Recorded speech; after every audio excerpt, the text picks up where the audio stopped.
Friends, मैं आज आपको चेक की टाइप्स बताऊंगा कि चेक कितने प्रकार के होते हैं और आप उसे कैसे फिलअप करेंगे ये भी मैं बताऊंगा। तो देखिए, चेक कितने प्रकार के होते हैं। सबसे पहला चेक होता है सेल्फ चेक, उसके बाद होता है बैरल चेक, थर्ड है ऑर्डर चेक, फोर्थ है क्रॉस चेक, फिफ्थ है पोस्ट डेटेड चेक, सिक्स्थ है स्टेल चेक, सेवन्थ है मल्टीलेटेड चेक, एट है गिफ्ट चेक, नाइन्थ है कैंसिल चेक। अब इसे मैं एक्सप्लेन करूँगा कि कौन सा चेक कब आप यूज़ करेंगे और उसे कैसे फिलअप करेंगे। फर्स्ट है सेल्फ चेक।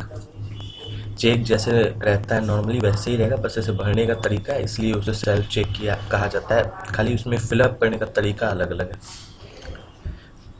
आप देख रहे हैं जैसे ये चेक है, सेल्फ चेक कब यूज़ होता है? जब आप अपने अकाउंट से खुद पैसा निकालते हैं, तब आप जहाँ पर पे लिखा है वहाँ आप सेल्फ लिख देते हैं, अमाउंट फिलअप करके डेट डालकर अपनी साइन मार देते हैं। एक तो ये तरीका हुआ।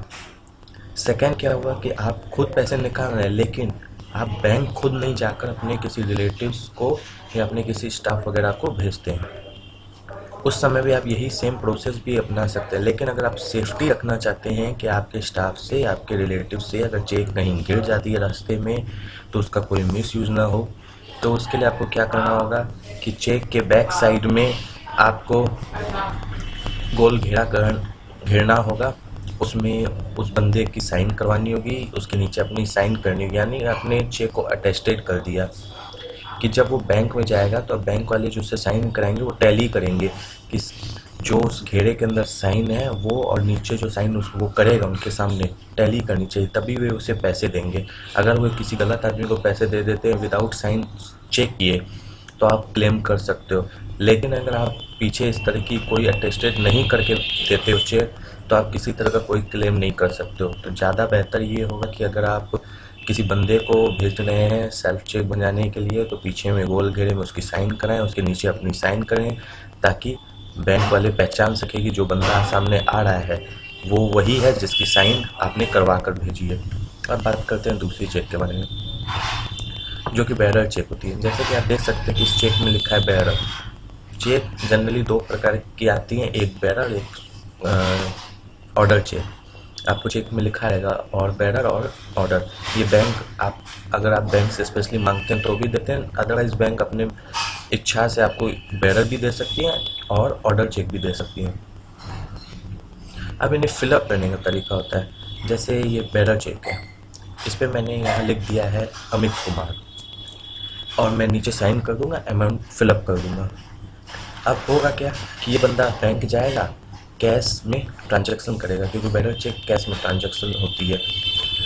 आप जाओगे, जाके बैंक में चेक दोगे, आपको कैश मिल जाएगा।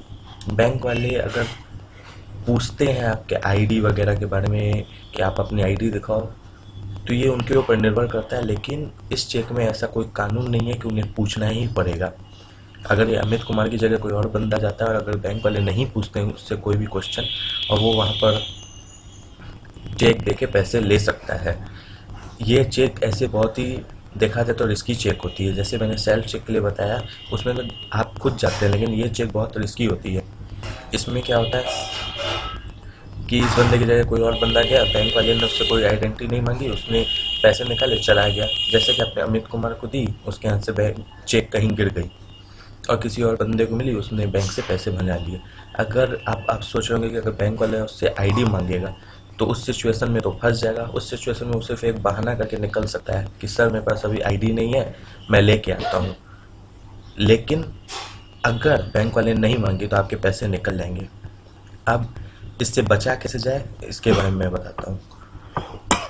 अगर आप किसी को बैरल चेक दे रहे हैं और आप चाहते हैं कि कैश में ट्रांजैक्शन हो, क्योंकि बैरल चेक की ट्रांजैक्शन कैश में ही होती है, तो कोशिश करें कि उस बंदे की पीछे साइन करवाएं। जैसे कि मैंने आपको सेल्फ में बताया कि गोल घेरे में साइन कराएं, नीचे अटेस्टेड करें, ताकि वही बंदा निकाल पाए जिसके पीछे में साइन है। अब ऑर्डर चेक क्या होती है? ऑर्डर चेक क्या होती है? जिसमें यहाँ पर ऑर्डर लिखा हुआ हो और ऑर्डर, उसमें जब आप वहाँ पर साहिल कुमार या जो भी आप नाम डालोगे, आपने डाल दिया, वो बंदा बैंक में जाएगा तो उस बंदे से बैंक वाले उसकी आईडी प्रूफ जरूर मांगे। जैसे बैरर चेक में कोई नियम नहीं कि उन्हें मांगना है, लेकिन इसमें ये नियम है कि उन्हें उससे ये मांगना ही है। अगर आपके पास और ऑर्डर चेक नहीं है और आपको उस सिचुएशन को यूज़ करना है, तो वहाँ पर जो और बैरर लिखा है, नाम लिख के आप और बैरर को काट दो, तो जस्ट लाइक वो और ऑर्डर की तरह ही वर्क करेगी। एक खाली क्रॉस दे देना है उस पर, कटिंग कर देनी है। आप अब देख सकते हैं कि जो मैंने यहाँ पर लिखा है कि साहिल कुमार, ये ऑर्डर चेक है, तो यहाँ पर ये साहिल कुमार ही जाएगा, अपनी साइन करेगा पीछे में और अपनी आईडी दिखाएगा तो ही पैसे निकाल सकता है। अब इसके अलावा क्या होता है, क्रॉस चेक। सबसे सिक्योर अगर कोई होती है क्रॉस चेक, मतलब चेक वही रहती है लेकिन इसमें फिलअप करने के तरीके को क्रॉस चेक कहा जाता है। अगर आप उसी चेक में इस तरीके से फिलअप करते हैं जो मैंने पीछे बताया, तो आप सबसे ज़्यादा सिक्योर रहेंगे। और इसमें भी 3 तरह की सिक्योरिटी को देख के चलना है। सबसे अच्छी सिक्योरिटी मैं आपको बताऊंगा कि कैसे आप अपनी चेक की रख सकते हैं। बहुत से लोग जनरली यूज़ क्या करते हैं, चेक भरी, उसमें नाम लिखा, अमाउंट डाला, उसके बाद साइड में ऊपर में जैसे कि आप देख सकते हैं स्क्रीन पर, अकाउंट पे लिख दिया, 2 पैरेलल लाइन खींच के उसके बीच में अकाउंट पे लिख दिया। तो ये चेक का मतलब होता है कि इससे कैश में ट्रांजैक्शन नहीं हो सकती, यानी कि जो ये पैसे हैं साहिल कुमार के अकाउंट में जाएंगे। भले उसकी अकाउंट किसी भी बैंक में, उससे मतलब नहीं है, वो अपनी बैंक को जाएगा, चेक लगाएगा और उसके बैंक वाले आपकी बैंक में चेक भेजेंगे और पैसे उसकी बैंक अकाउंट में ट्रांसफ़र हो जाएंगे। और अगर आप वहाँ पर 2 तिरछी रेखा भी खींचते हैं तो उसका मतलब सेम है, चाहे आप अकाउंट पे लिखो या ना लिखो, उससे कोई फ़र्क नहीं पड़ता है, दोनों का मीनिंग सेम है। इसके अलावा एक और ऑप्शन है कि आप यहाँ तिरछी रेखा लेके वहाँ पर अगर किसी बैंक का नाम इंडिकेट कर देते हो तो ये स्पेशल चेक हो जाती है। मतलब कि अब जो ये साहिल कुमार है, या जैसे मैंने यहाँ अमित कुमार लिखा है, तो बैंक को आप एक तरह का इंडिकेट दे रहे हो कि ये जो बंदा है इसका अकाउंट इसी बैंक में, यानी कि ये चेक अब उसी बैंक में बन सकती है, इसके अलावा किसी और बैंक में नहीं बन सकती। अगर किसी कोइंसिडेंटली किसी अमित कुमार को ये चेक मिल जाती है और उसका अकाउंट किसी और बैंक में, तो वो नहीं बना सकता। अगर आपने किसी बैंक का नाम दे दिया, जैसे कि आपने लिख दिया एक्सिस बैंक, इसमें सबसे बेटर जो तरीका होता है वो अब मैं सबसे लास्ट में आपको बता दूँ। इसमें क्या होता है कि अगर आपने चेक दी, उस सब में भी बहुत सी सिचुएशंस होती हैं कि आपके चेक में फ्रॉड हो जाए, कोई पैसे आपके दूसरे बंदे निकाल सकते हैं। क्या होगा कि आपने अमित कुमार, जैसे कि मैं आपको एक एग्जांपल दे देता हूँ, अमित कुमार लिख दिया, आपने अमित कुमार को चेक दे दी, उसमें अपने अकाउंट पे लिख के, इवन यहाँ तक कि आपने उसमें बैंक का अकाउंट पे नहीं लिख के बैंक का नाम लिखा, जो कि उस अकाउंट पे से ज़्यादा सिक्योर होता है।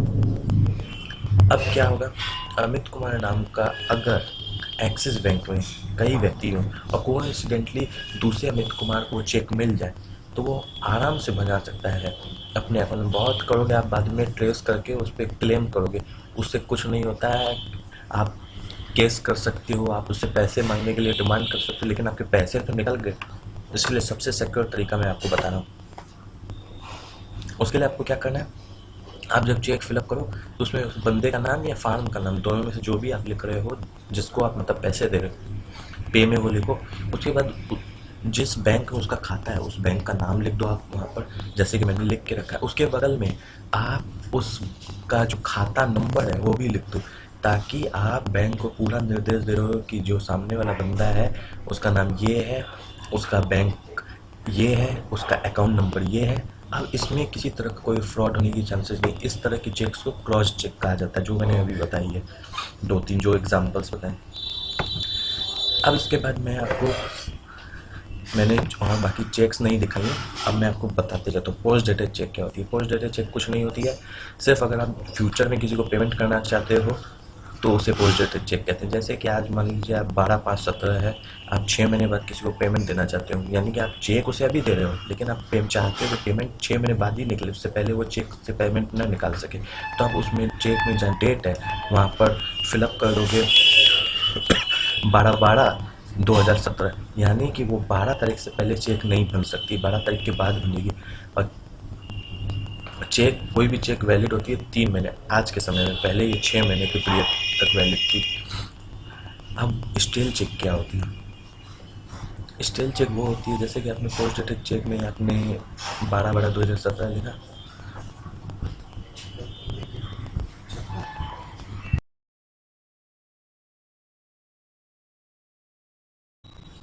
मैं क्या बात कर रहा था कि स्टील चेक क्या होती है। जैसे आपने पोस्ट डेटेड चेक में जो डेट डाली वो तो 3 महीने के लिए वैलिड होती है, लेकिन वो बंदा 4 महीने बाद जाता है पेमेंट निकालने के लिए, तो बैंक वाले उसकी चेक को कैंसिल करेंगे, कहेंगे कि आपकी डेट तो निकल चुकी है, ये चेक वैलिड नहीं है। उसे ही स्टेल चेक कहते हैं, कोई अलग से कोई चेक वगैरह नहीं आती, उस प्रोसेस को स्टेल चेक कहा जाता है। अब मल्टीलेटेड चेक क्या होती है? आपकी चेक में जो नाम लिखा हुआ है, जैसे कि आपको किसी ने चेक दी, उसमें जो आपका नाम लिखा हुआ है वो मिट गया, सामने वाले बंदे की साइन मिट गई, या आधी अधूरी मिटी हुई है, चेक थोड़ी बहुत फट गई है, बीच से क्रॉस हो गई है, या कुछ भी हो गया है, तो उस सिचुएशन में बैंक वाले आपको वो चेक वापस करेंगे और कहेंगे मल्टीलेटेड चेक। मतलब कहते तो है नहीं, लेकिन उस चेक को मल्टीलेटेड चेक कहा जाता है। गिफ्ट चेक क्या होती है?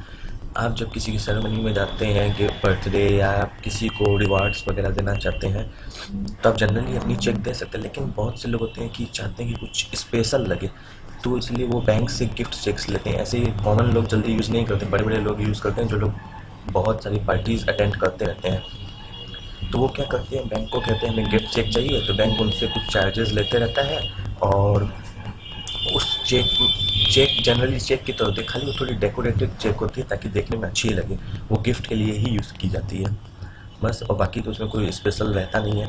अब आइए कैंसिल चेक क्या होती है, सबसे लास्ट जो मैं आपको बता रहा हूँ।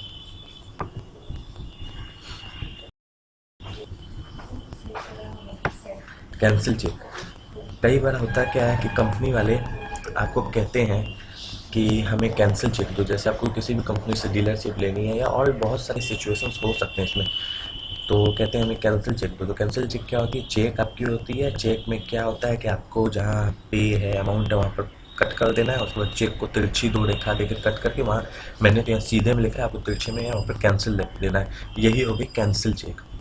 एक और चेक होती है जिसके बारे में मैंने ऊपर लिखा नहीं है, ट्रैवलर चेक। ट्रैवलर चेक क्या होती है?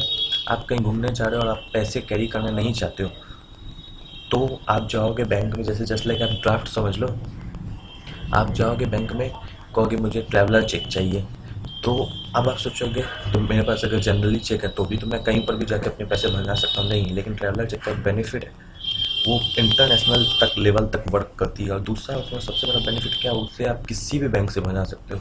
उसके लिए जरूरी नहीं है कि आपने HDFC से बनवाई है चेक तो आपको HDFC बैंक में ही बनानी है, आप कहीं भी किसी भी बैंक से बना सकते हो, यही उसका बेनिफिट है। तो अगर आपको मेरा वीडियो पसंद है तो प्लीज़ उसे लाइक कीजिए, मेरे चैनल को सब्सक्राइब कीजिए, और मेरे वीडियो को ज़्यादा से ज़्यादा शेयर कीजिए। Thank you friends.